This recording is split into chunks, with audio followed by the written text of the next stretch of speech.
नमस्कार दोस्तों, मैं अर्पित सिंह स्वागत करता हूं आप सभी का आपके अपने चैनल वेदादर्शनम पर। आज की इस क्लास में हम तत्पुरुष समास पढ़ने वाले हैं, जिसके अंदर व्याधिकरण तत्पुरुष, नए तत्पुरुष, उपपद तत्पुरुष एवं प्रादि और गति तत्पुरुष से संबंधित जो उदाहरण होते हैं उन उदाहरणों से संबंधित और सूत्रों से संबंधित प्रश्न हल करेंगे।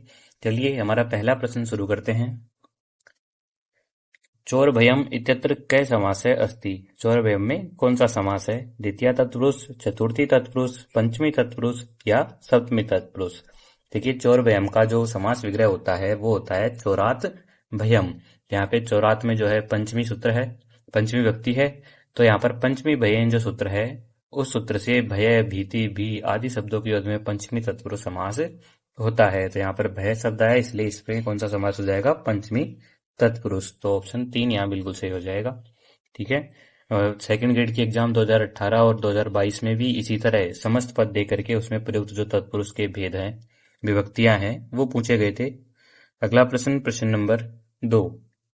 यूपदारु इत्यस्य लौकिक विग्रह भविष्यति। यूपदारु का लौकिक विग्रह जो है वो कैसा होगा? यूपाय दारु, यूपस्य दारु, यूपे दारु या यूपम दारु? देखिए, यहाँ पर यूप दारू का अर्थ होता है यज्ञ के खंभे के लिए लकड़ी। यहाँ पर जो सूत्र है चतुर्थी तदार्थ बलि हित सुख रक्षितई, उस सूत्र से तदर्थ होने के कारण, तदर्थ का मतलब यहाँ पर प्रकृति और विकृति का भाव है, वो होने के कारण यहाँ पर चतुर्थी तत्पुरुष समास होगा। उस तरह से देखिए तो यहाँ पे जो समास विग्रह है वो हो जाएगा यूपाय दारू, ऑप्शन 1। अगला प्रश्न देखते हैं, प्रश्न नंबर 3।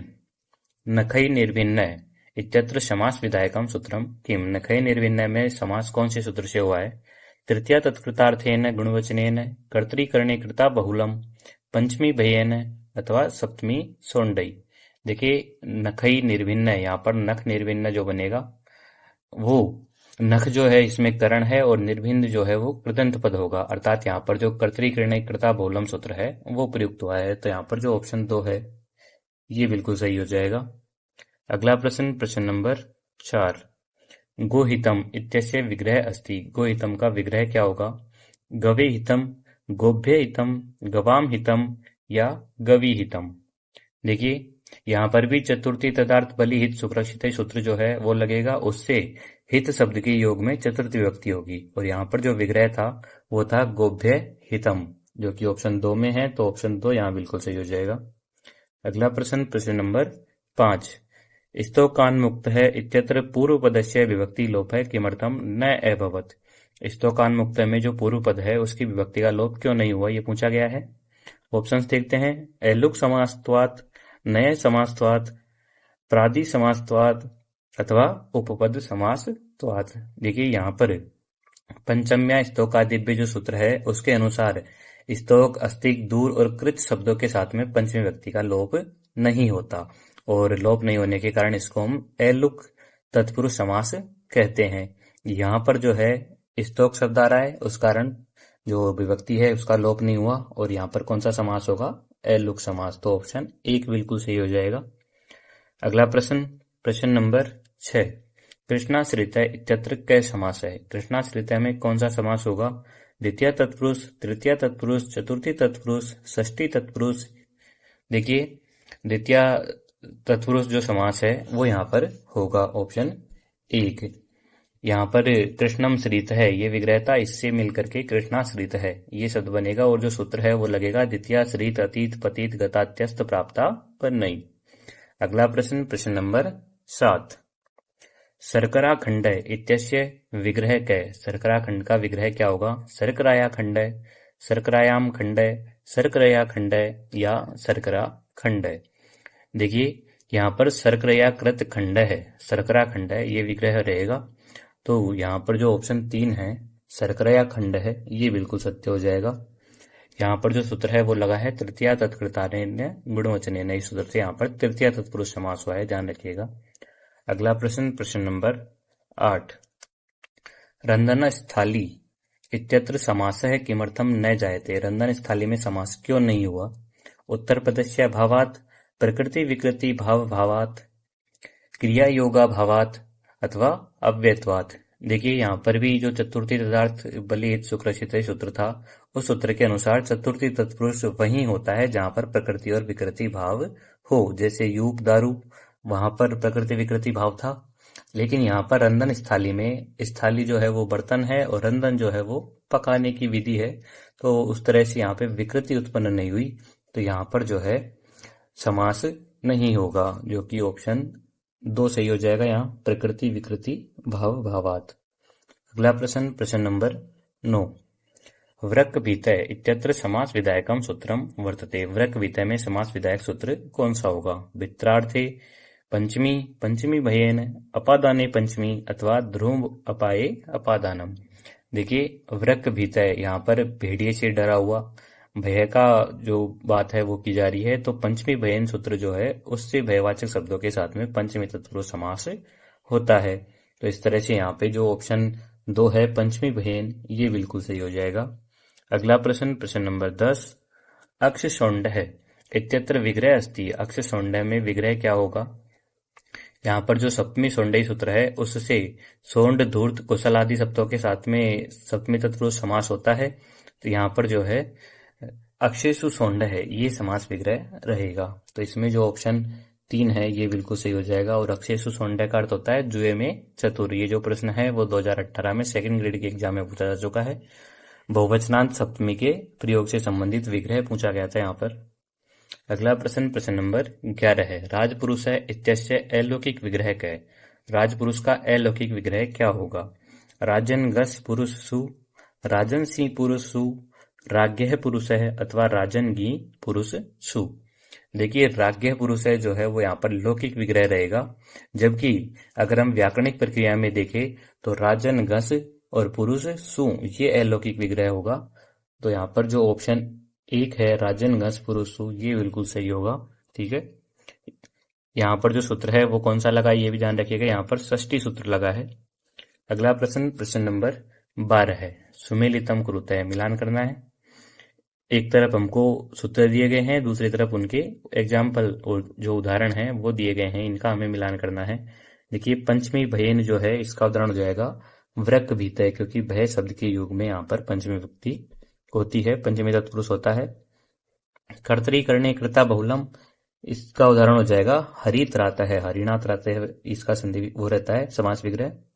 पंचम्या स्तोका दिव्य, यहाँ पर बनेगा स्तोकान मुक्त है। और सप्तमी शौंड का उदाहरण हो जाएगा अक्ष शौंड है। इस तरह से 3, 1, 2, 4 ऑप्शन ए में है, तो ऑप्शन 1 यहाँ बिल्कुल सही हो जाएगा। ठीक है, अगला प्रश्न, प्रश्न नंबर 13 है। यहाँ पर भी हमको मिलान करना है। एक तरफ हमको विग्रह दिए गए हैं, दूसरी तरफ उनका समास का नाम दिया गया है, कौन सा समास होगा उनमें। देखिए, सुखम प्राप्त है, यहाँ पर द्वितीय तत्पुरुष समास होगा। धान्यन अर्थ है, यहाँ पर तृतीय तत्पुरुष समास होगा। भूतेभ्य बलि, यहाँ पर चतुर्थी तत्पुरुष समास होगा। और आतपे शुष्क है, यहाँ पर सप्तमी तत्पुरुष समास होगा। इस तरह से यहाँ पे 3, 4, 1, 2 ये ऑप्शन होगी, तो ये ऑप्शन है ऑप्शन 1 में, ऑप्शन 1 बिल्कुल सही हो जाएगा। अगला प्रश्न, प्रश्न नंबर 14 है। यहाँ भी हमको एक तरफ समास पद दिए गए हैं, दूसरी तरफ उनकी विभक्ति दी गई है। देखिए, कौन से समास पद में कौन सी विभक्ति है उनका मिलान करना है।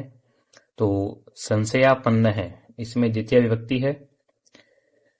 मासह पूर्व है, इसमें तृतीय विभक्ति होगी, मासेन पूर्व है।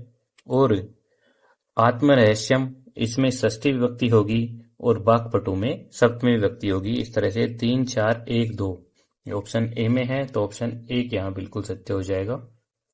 अगला प्रश्न, प्रश्न नंबर 15 है। अधोलिखितेषु शुद्धम कथनानाम समूहम चिनुत, यहाँ पर जो शुद्ध कथन है उनका समूह चयन करना है।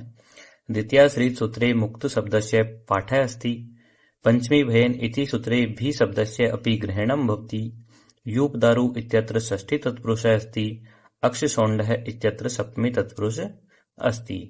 देखिए, यहाँ पर जो पहला कथन है द्वितीय श्री सूत्र में मुक्त शब्द का पाठ किया गया है, ये गलत हो जाएगा, क्योंकि मुक्त शब्द जो है वो पंचमी तत्पुरुष में आता है, तो पहला यहाँ पर गलत होगा।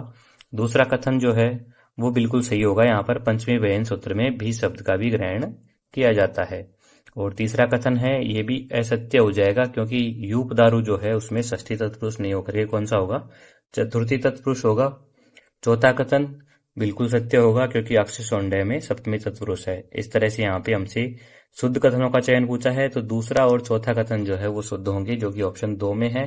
तो ऑप्शन 2 यहाँ बिल्कुल सत्य हो जाएगा। अगला प्रश्न, प्रश्न नंबर 16 है।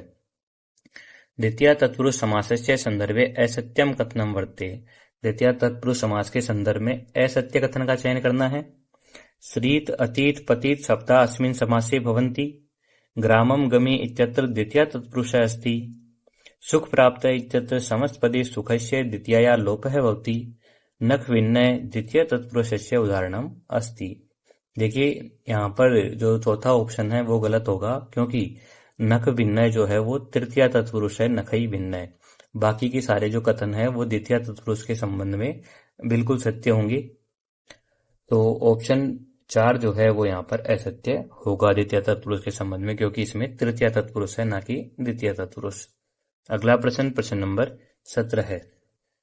अधोलिखितेषु के समस्त पदेषु तृतीय तत्पुरुष समास अस्ति। इनमें से कौन से समस्त पद में तृतीय तत्पुरुष समास है, ये पूछा गया है। मास पूर्व है, मातृ सदृश है, वाक्कली अथवा यूप दारू। देखिए यहाँ पर जो यूप दारू है ये चतुर्थी का है, बाकी तीनों ऑप्शन जो है वो तृतीय तत्पुरुष के उदाहरण होंगे, जो पूर्व सदृश समूनार्थ कलह सूत्र है उस सूत्र के अनुसार। तो यहाँ पर जो ऑप्शन 1, 2, 3 है वो ऑप्शन 1 में है, तो ऑप्शन 1 यहाँ बिल्कुल सत्य हो जाएगा। अगला प्रश्न, प्रश्न नंबर 18 है। पंचमी तत्पुरुष समासस्य विशेष समीचीनम विकल्पम चिनुत है। पंचमी तत्पुरुष समास के विषय में जो सही कथन है उनका चयन करना है। वृक्काद भीत है, वृक भीत है, स्तोकात मुक्त है, स्तोकान मुक्त है, दूरात आगत है, दूराद आगत है। देखिए पंचमी तत्पुरुष से जो भयन सूत्र है उसका और स्तोकादि एलुक सूत्र दोनों प्रयुक्त होते हैं। तो यहाँ पर जो तीनों उदाहरण हैं वो तीनों उदाहरण पूर्णतः सत्य हैं, शुद्ध है। इस तरह से जो ऑप्शन 3 है, 1, 2, 3, ये बिल्कुल सत्य हो जाएगा। अगला प्रश्न, प्रश्न नंबर 19। कथन ए राजपुरुष है इत्यत्र उत्तर पदार्थस्य प्रधानता अस्ति। कारण राजपुरुषम आनय इत्यत्र राज्ञ आनयनम न भवति पुरुषस्य भवति। देखिए प्रायण उत्तर पदार्थ प्रधान तत्पुरुष है जो सूत्र है उससे तत्पुरुष में उत्तर पद प्रधान होता है, और आनयन अर्थात जो क्रिया होती है उसका अन्वय उत्तर पद के साथ में होता है, अर्थात पुरुष के साथ में यहाँ पर होगा। तो कथन और कारण दोनों ही बिल्कुल सही होंगे यहाँ पर, ठीक है, ना कि पुरुष के साथ में। यहाँ पर देखिए राजपुरुष में आनय जो है यहाँ पर पुरुष का होगा, ना कि आनयन का नहीं होगा। इस तरह से कथन कारण दोनों सत्य है और व्याख्या भी बिल्कुल सही होगी, जो कि ऑप्शन 1 में है। तो ऑप्शन 1 यहाँ बिल्कुल सत्य हो जाएगा। अगला प्रश्न, प्रश्न नंबर 20। कथन ए स्तोकान मुक्त है इत्यत्र विभक्ति लोपः न जायते। कारण आर पंचम्या स्तोकादिव्य इति सूत्रेण एलुक समासः भवति। देखिए यहाँ पर भी कथन और कारण दोनों सही होंगे, क्योंकि स्तोक अंतिक आदि शब्दों में पंचमी विभक्ति का लोप न होना ही एलुक तत्पुरुष की विशेषता है। तो इस तरह से कथन और कारण दोनों बिल्कुल सही हो जाएंगे। तो ऑप्शन 1 यहाँ सही होगा, ए और आर दोनों सत्य हैं, आर एक ही सही व्याख्या करता है। अगला प्रश्न, प्रश्न नंबर 21। सुमेलितम कुरुत, इनका मिलान करना है हमें। देखिए एक तरफ हमको विग्रह दिए गए हैं, दूसरी तरफ समास पद दिए गए हैं। न ब्राह्मण है, इसका समास होगा अब्राह्मण है। न अश्व है, इसका होगा अनश्व है। न एक है, नैक हो जाएगा इसका, और न धर्म है, इसका हो जाएगा अधर्म है। इस तरह से यहाँ पर जो ऑप्शन 2, 1, 4, 3 जो कि ऑप्शन 1 में है, तो ऑप्शन 1 यहाँ बिल्कुल सही हो जाएगा, ठीक है। व्यंजन परे रहने पर तो ए लगता है, और स्वर परे रहने पर नुट से आगम होकर के अन लगता है, ध्यान रखिएगा। न एक है, नई के बनता है, ये सुसुप्तवा जो समास है उसका विशिष्ट रूप है, याद रखिएगा इसे। अगला प्रश्न, प्रश्न नंबर 22। सुमेलितम कुरुत, यहाँ भी मिलान करना है। एक तरफ एग्जाम्पल दिए गए हैं, दूसरी तरफ उनके जो अर्थ है वो दिए गए हैं। देखिए ब्राह्मण है, इसका जो अर्थ है वो तत्सादृश्यम होगा, अर्थात ब्राह्मण के जैसा। अधर्म का जो अर्थ है वो विरोध होगा, धर्म का जो उल्टा होता है वो अधर्म। अविघ्नम जो है इसका अर्थ हो जाएगा अभाव है, अर्थात विघ्नों का अभाव। और अनुदरा कन्या इसका हो जाएगा तद अल्पता। इस तरह से 3, 1, 2, 4 ये ऑप्शन बिल्कुल सही होगा जो ऑप्शन 1 में है, तो ऑप्शन 1 बिल्कुल सही हो जाएगा। ठीक है, यहाँ पर ध्यान रखिएगा, नए जो है उसके 6 अर्थ होते हैं, सादृश्य, अभाव, अन्यत्व, अल्पता, अप्राशस्त्य और विरोध। अगला प्रश्न, प्रश्न नंबर 23। नए तत्पुरुषस्य संदर्भे शुद्ध कथने चिन्होतय। नए तत्पुरुष के संदर्भ में शुद्ध कथनों का चयन करना है। स्वर परे होने पर नय का अ होता है, व्यंजन परे होने पर नय का अ होता है, अनस्वय में स्वर परे होने पर नुट आगम हुआ है। देखिए यहाँ पर जो पहला कथन है वो गलत हो जाएगा, स्वर परे होने पर नय का अ होता है, ये गलत होगा क्योंकि न लोपो नय, इससे व्यंजन परे होने पर अ शेष रहता है, जैसे अब्राह्मण उदाहरण हमने पिछले क्वेश्चन में पढ़ा है। और स्वर परे होने पर तस्मांग नूची से नुट का आगम होकर के अन जो है वो बनता है और जैसे अनस्वय रूप बनता है, तो पहला कथन यहाँ गलत होगा। बाकी दोनों कथन यहाँ बिल्कुल सत्य है और हमें शुद्ध बताना है, तो ऑप्शन 2 यहाँ बिल्कुल सही हो जाएगा, 2 और 3। अगला प्रश्न, प्रश्न नंबर 24। अधोलिखित कथनेषु अधोलिखितेषु अशुद्धम युग्मम वर्ते, इनमें से अशुद्ध युग्म कौन सा होगा?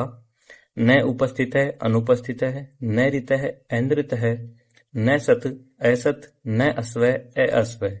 देखिए यहाँ पर न अस्वय का शुद्ध रूप अनस्वय होगा, क्योंकि अस्वय में जो आदि वर्ण है वो अ है, तो अन लगेगा, तो अ अस्वय अशुद्ध होगा, जो कि ऑप्शन 4 में है, तो ऑप्शन 4 बिल्कुल सही हो जाएगा।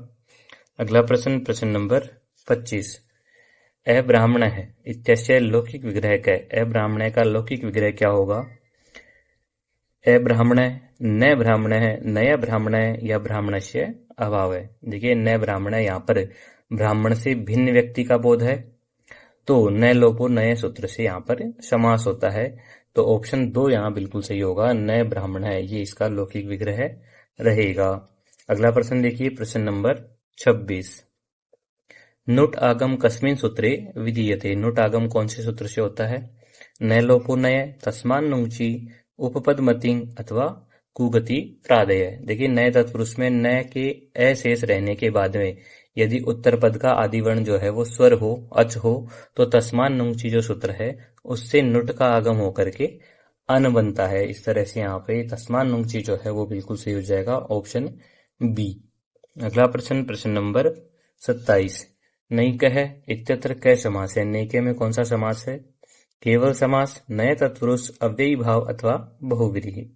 देखिए न एक है इति नैक है, यहाँ पर जो है नए तत्पुरुष नहीं होगा, क्योंकि नए समास होने से अनेक रूप बन जाता है। यहाँ पर सह सुपा सूत्र जो है उससे केवल समास होकर के वृद्धि संधि होगी और नई का रूप बनेगा, इस तरह से यहाँ पे केवल समास होगा, ऑप्शन ए। अगला प्रश्न, प्रश्न नंबर 28। अविघ्नम इत्यत्र नए पदस्य कै अर्थ अस्ति, अविघ्नम में नए पद का कौन सा अर्थ होगा? विरोध है, अभाव है, सादृश्यम, अल्पता। देखिए विघ्नस्य अभाव इति अविघ्नम, तो यहाँ पर जो नए का अर्थ है वो अभाव होगा, इसमें ऑप्शन 2 बिल्कुल सत्य हो जाएगा, ऑप्शन बी अभाव है। अगला प्रश्न, प्रश्न नंबर 29। अनार्य इत्यत्र समस्त पदस्य प्रक्रिया अस्ति, अनार्य में समस्त पद की प्रक्रिया पूछी हमसे, न धन आर्य, अधन नार्य, नन धन आर्य अथवा अनधन आर्य। देखिए मूल विग्रह जो है वो न धन आर्य होगा, यहाँ पर जो नया का न है उसका अ हुआ, फिर आगे स्वर होने के कारण नुट आगम होकर के अन जुड़ जाएगा और अनार्य रूप बनता है। इस तरह से यहाँ पे जो ऑप्शन ए है ये बिल्कुल सत्य हो जाएगा, न धन आर्य है। ये प्रश्न जो है वो 2020 में पूछा जा चुका है, ध्यान रखिएगा। अगला प्रश्न, प्रश्न नंबर 30। नए समासे न इत्यस्य स्थाने अ कदा भवति, नए समास में न के स्थान पर अ कब होता है? स्वरादौ उत्तरपदी, व्यंजनादौ उत्तरपदी, विसर्गे परि अथवा कुत्रापि न।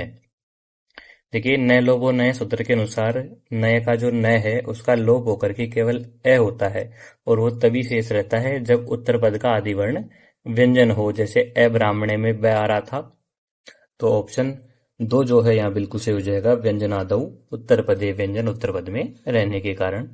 अगला प्रश्न, प्रश्न नंबर 31। सुमिलितम कुरुते, मिलान करना है। यहाँ भी हमें एक तरफ हमको समास पद दिए गए हैं, दूसरी तरफ उनके विग्रह दिए गए हैं। देखिए कुंभकार है, कुंभम करोति इति कुंभकार है, सामगह, साम गायाति इति सामगह, धर्मज्ञ, धर्मम जानाति इति धर्मज्ञ और विश्वपा विश्वम पाती इति विश्वपा। इस तरह से यहाँ पे 2, 1, 4, 3 ये ऑप्शन बिल्कुल सही हो जाएगा। अगला प्रश्न, प्रश्न नंबर 32। सुमिलितम कुरुते, यहाँ भी मिलान करना है। एक तरफ हमको पद दिए गए हैं, दूसरी तरफ उनका जो समास का नाम है वो दिया गया है कि कौन से पद में कौन सा समास होगा। देखिए, नगर कार्य जो है इसमें उपपद तत्पुरुष समास होगा, राजपुरुष है में षष्ठी तत्पुरुष समास होगा, चौरव्यम में पंचमी तत्पुरुष समास होगा। इस तरह से 2, 1, 3 ऑप्शन ए बिल्कुल सही हो जाएगा। अगला प्रश्न, प्रश्न नंबर 33। उपपद मतिंग इति सूत्रस्य विषये सत्य कथने चिनोत है। उपपद मतिंग सूत्र के विषय में सत्य कथनों का चयन करना है। उपपद का समर्थ सुबंत के साथ समास होता है। उत्तर पद तिगंत क्रियापद नहीं होना चाहिए। कुंभकार है इसका प्रसिद्ध उदाहरण है। देखिए, यहाँ पर तीनों ही कथन बिल्कुल सही होंगे, क्योंकि उपपद मतिंग सूत्र की जो वृत्ति है उसके अनुसार उपपद का समर्थ सुबंत के साथ समास होता है। उत्तर पद जो है वो तिगंत अर्थात क्रियापद नहीं होना चाहिए, और इसका उदाहरण जो है वो कुंभकार है। इस तरह से सर्वे सत्या जो कि ऑप्शन 4 में है, ऑप्शन डी में, तो ऑप्शन डी यहाँ बिल्कुल सही हो जाएगा। अगला प्रश्न, प्रश्न नंबर 34। अधोलिखितेषु उपपद तत्पुरुष समासस्य उदाहरणम नास्ति। इनमें से उपपद तत्पुरुष समास का उदाहरण कौन सा नहीं है ये बताना है। सूत्रकार है, भाष्यकार है, कष्टप्रद है या राजपुरुष है। देखिए, यहाँ पर सूत्रकार, भाष्यकार और कष्टपद ये तो उपपद तत्पुरुष के उदाहरण है, लेकिन राजपुरुष है जो है वो षष्ठी तत्पुरुष का उदाहरण होगा। इस तरह से यहाँ पे ऑप्शन डी जो है वो सही हो जाएगा। अगला प्रश्न, प्रश्न नंबर 35। कथन ए कुंभकार है इत्यत्र उपपद तत्पुरुष समास है अस्ति। कारण आर कार्य है इति पदम स्वतंत्र या वाक्य न प्रयुज्यते। देखिए, उपपद तत्पुरुष की विशेषता यही है कि कृदंत जो होता है, जैसे उत्तर पद में यहाँ पर कार दिया गया है, वो उपपद के बिना वाक्य में स्वतंत्र प्रयुक्त नहीं होता। तो इस तरह से कथन और कारण दोनों बिल्कुल सही होंगे और व्याख्या भी सही होगी, तो ऑप्शन ए यहाँ बिल्कुल सही हो जाएगा। अगला प्रश्न, प्रश्न नंबर 36। कुंभकार है इत्यत्र कै प्रत्यय अस्ति। कुंभकार में कौन सा प्रत्यय होगा? अण, कै, णिच या यत। देखिए, कुंभकार में कर्मण्यण सूत्र जो है उससे कर्म उपपद रहते हुए क्रिया धातु से अण प्रत्यय होता है और कुंभकार रूप बनता है। तो यहाँ पर जो ऑप्शन 1 है अण, ये बिल्कुल सही हो जाएगा। अगला प्रश्न, प्रश्न नंबर 37। सामगह इत्यत्र गह इत्यस्य अर्थ है अस्ति। सामगह में गह का क्या अर्थ है? गमन करता, गायक है, गानम या गच्छति। देखिए, साम गायती इति सामगह, यहाँ पर जो है गई धातु से अंगय प्रत्यय होकर के गय रूप बनता है, जिसका अर्थ होता है गायक। तो गे का अर्थ क्या होता है? गायक है। ऑप्शन बी बिल्कुल सही हो जाएगा। अगला प्रश्न, प्रश्न नंबर 38। तत्रोपपदम सप्तमी स्थम इति सूत्रेण का संज्ञा भवति। इस सूत्र से कौन सी संज्ञा होगी? गति संज्ञा, उपपद संज्ञा, नदी संज्ञा या घी संज्ञा। देखिए, ये जो सूत्र है वो सप्तमी विभक्ति में स्थित जो पद है उसकी उपपद संज्ञा करता है, जिसका उपयोग जो है उपपद मतिंग सूत्र से समास करने में हम करते हैं। तो इस तरह से यहाँ पे ऑप्शन बी बिल्कुल सही हो जाएगा, उपपद संज्ञा। अगला प्रश्न, प्रश्न नंबर 39। दुख है प्राप्त है इत्यस्य विग्रह है। दुख प्राप्त है का विग्रह क्या होगा?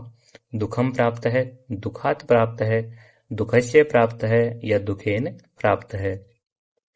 देखिए, यहाँ पर द्वितीय श्रेत अतीत पतित गता त्यस्त प्राप्त पन्नई जो सूत्र है उस सूत्र से द्वितीय के साथ में समास होगा। तो यहाँ पर जो दुखम प्राप्त है ये बिल्कुल सही हो जाएगा, ऑप्शन ए।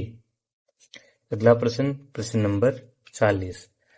अधर्म जुगुप्सु इत्यत्र कै समास है। अधर्म जुगुप्सु में कौन सा समास है? पंचमी तत्पुरुष, उपपद तत्पुरुष, द्वितीय तत्पुरुष या अव्ययी भाव।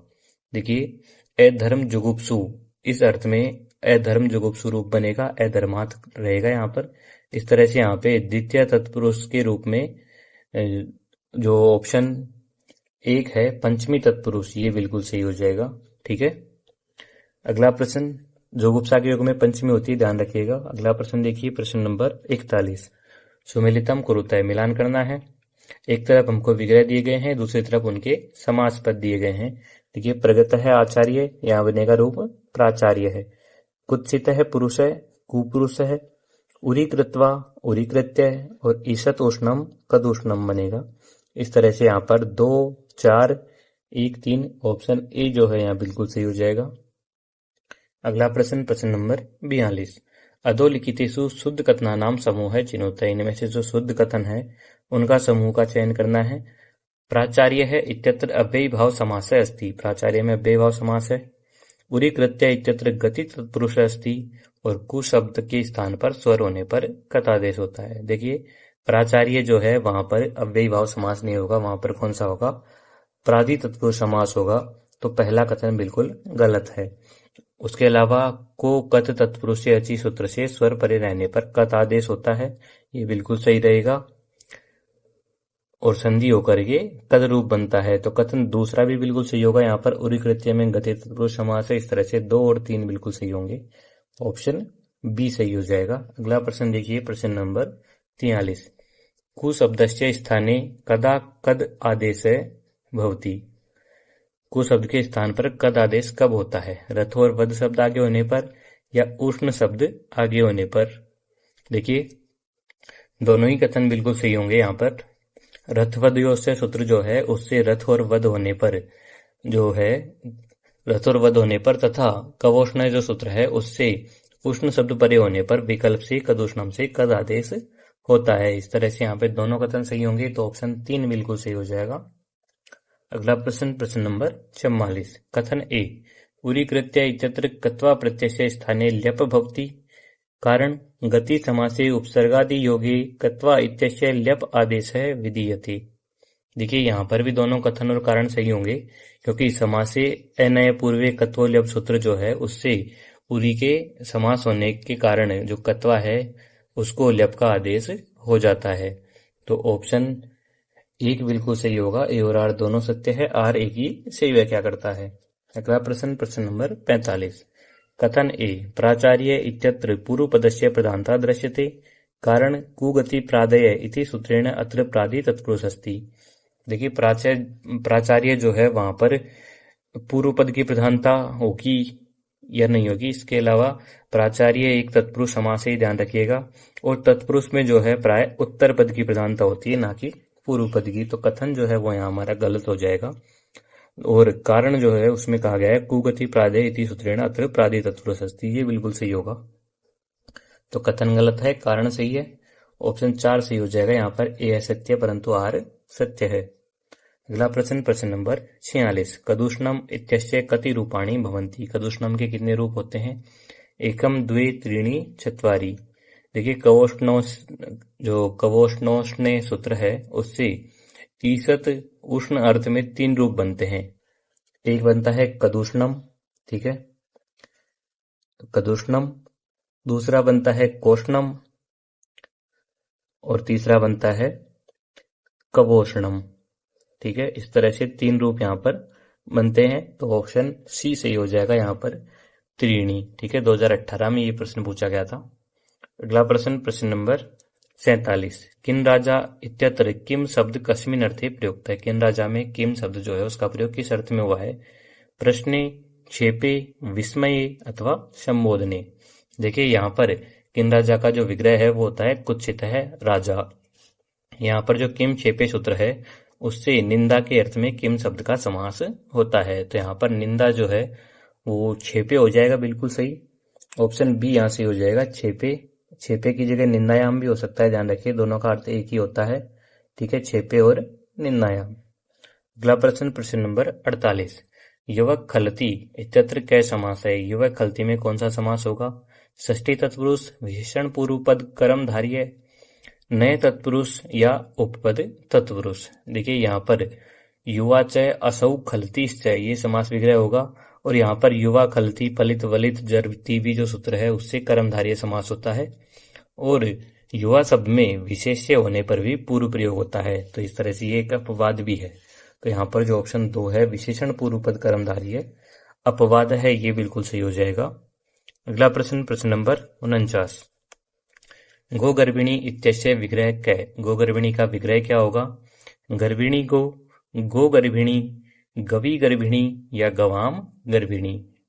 देखिए, यहाँ पर जो है चतुष्पादो गर्भिण्या सूत्र जो है उससे पशुवाचक शब्द के साथ में गर्भिणी का समास होता है और यहाँ पर जो समास विग्रह रहता है वो रहता है गर्भिणी गोहु, जो कि ऑप्शन ए में है, तो ऑप्शन ए यहाँ बिल्कुल सही हो जाएगा। अगला प्रश्न, प्रश्न नंबर 50। प्रकर्षः इत्यत्र कै समास है? प्रकर्षः में कौन सा समास होगा? अव्ययी भाव, प्रादि तत्पुरुष, गति तत्पुरुष या केवल समास? देखिए, प्रकर्षः जो है इसका समास विग्रह होगा प्रकृष्टः कर्षः। तो यहाँ पर जो है प्रय उपसर्ग का प्रादि तत्पुरुष समास हुआ है, तो ऑप्शन बी यहाँ बिल्कुल सही हो जाएगा। इस तरह से हमारे जो 50 प्रश्न थे वो कंप्लीट हो चुके हैं। वीडियो कैसी लगी कमेंट करके जरूर बताइएगा। चैनल को सब्सक्राइब जरूर कीजिएगा और इसी तरह के प्रश्नों की क्विज करने के लिए हमारे जो टेलीग्राम चैनल है उसको ज्वाइन कीजिएगा, जिसका लिंक आपको डिस्क्रिप्शन में मिल जाएगा। मिलते हैं अगली क्लास में। धन्यवाद। जयतु संस्कृतम, जयतु भारतम।